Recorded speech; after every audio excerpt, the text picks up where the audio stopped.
All right, we're live. All right, everyone, we're in real quick. We're talking to Representative Jim Dunnigan, and we're chatting about a bill he's putting forward. So we'll just dive right into it. Let him introduce the bill and talk about motivations as to why he's putting it forward. So go ahead, Jim. Thank you. It's been great to get with you guys again. Yeah.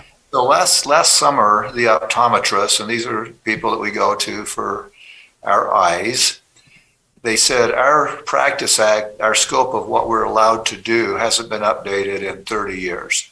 And things have changed a lot in 30 years, and there's things that we're trained to do, but Utah state law does not allow us to do.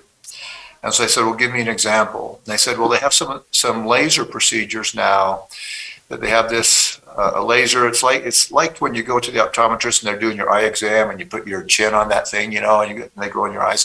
It's very similar to that, but it has a laser, and it's a 5-minute procedure. It's following glaucoma or cataracts, and it removes pressure or does a couple of different things for your eye. And they said, we're trained to do this, but state law doesn't allow us to do it, and we'd like to do it.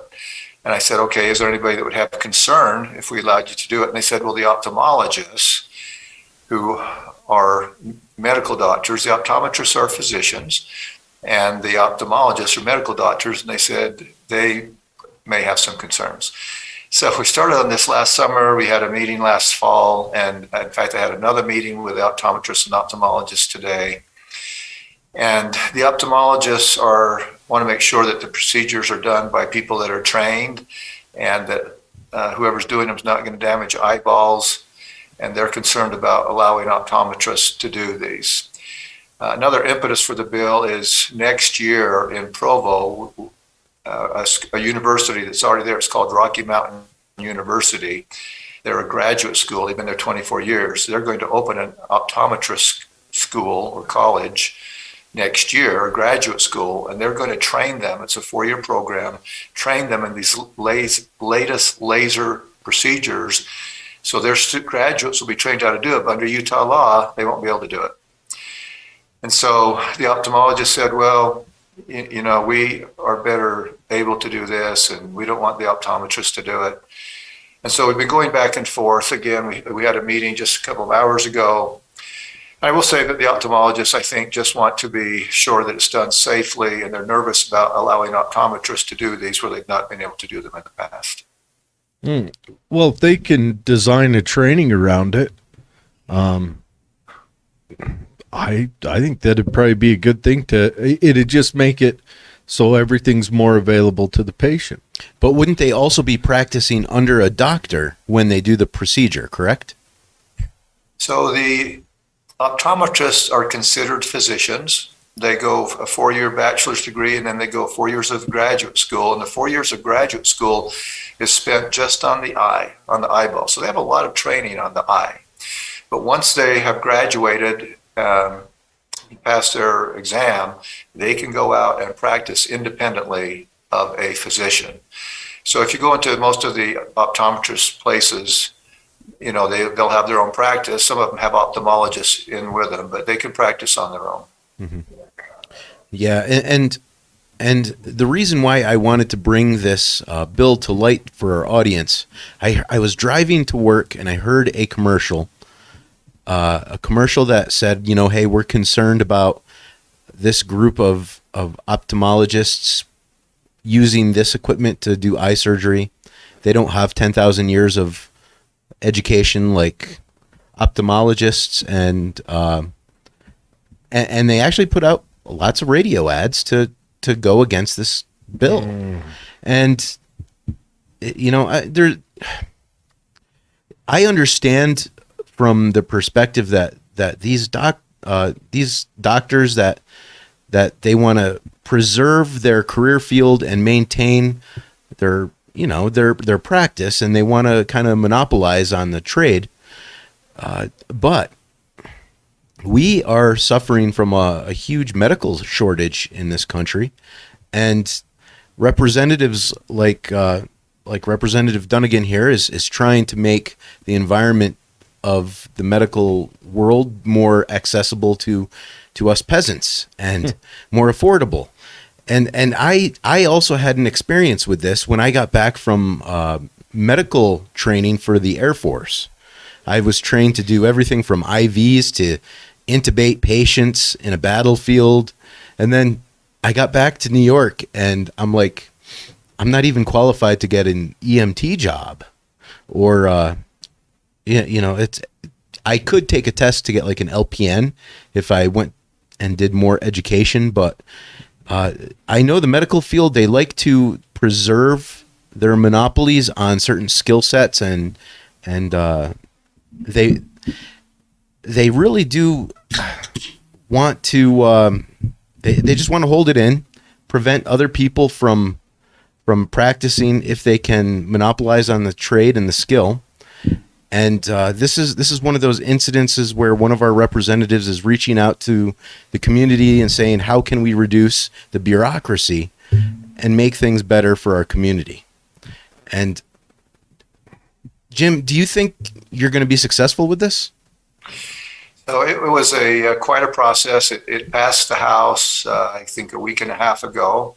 A lot of debate in committee. The committee meeting was like an hour and 40 minutes.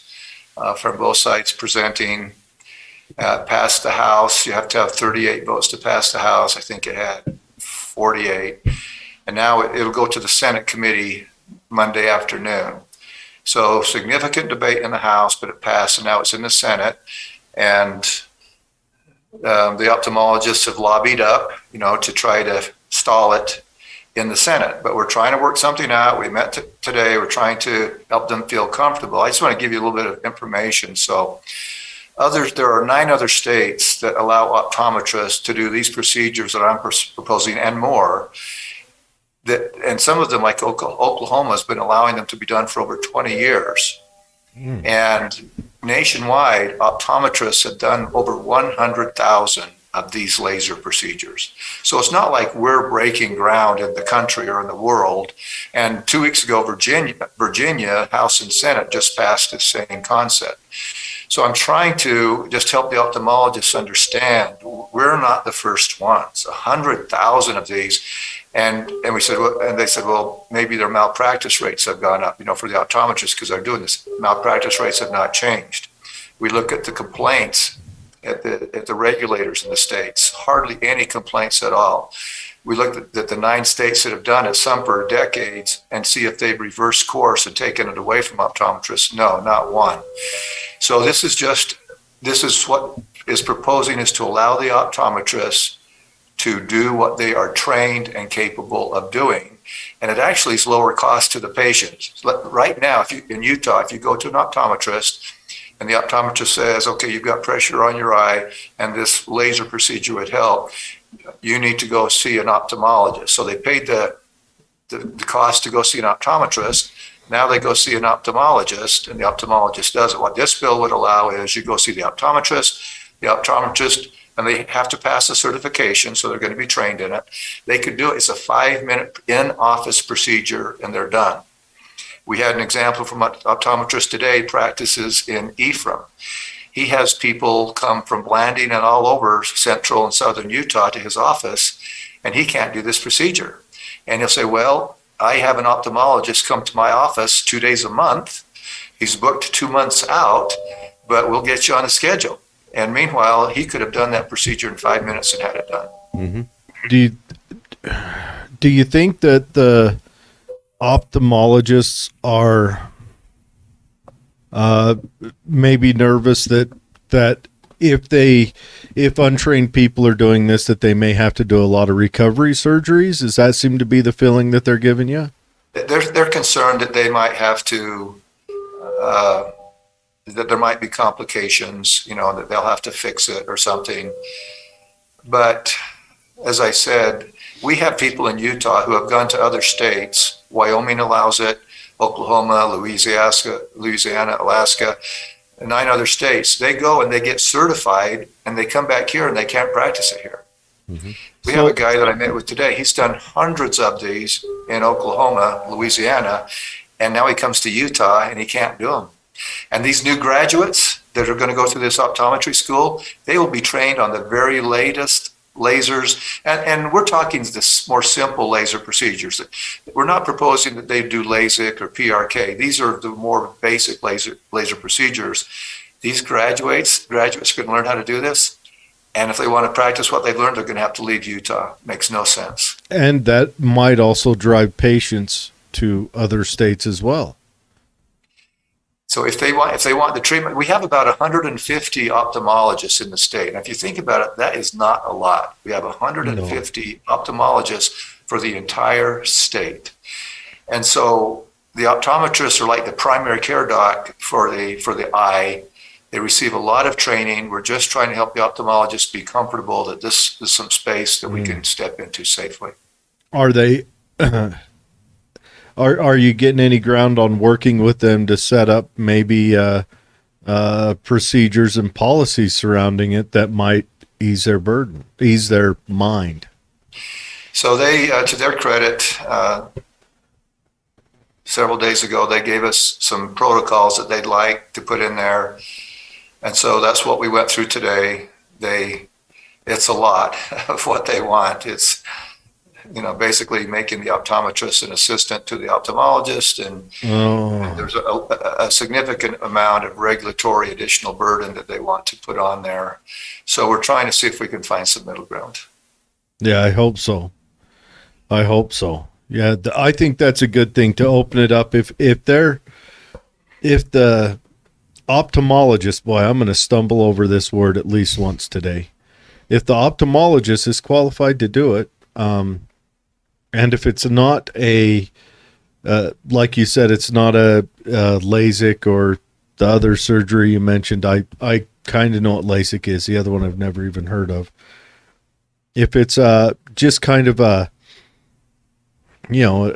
small procedure, I don't see why they'd hold it back. But maybe.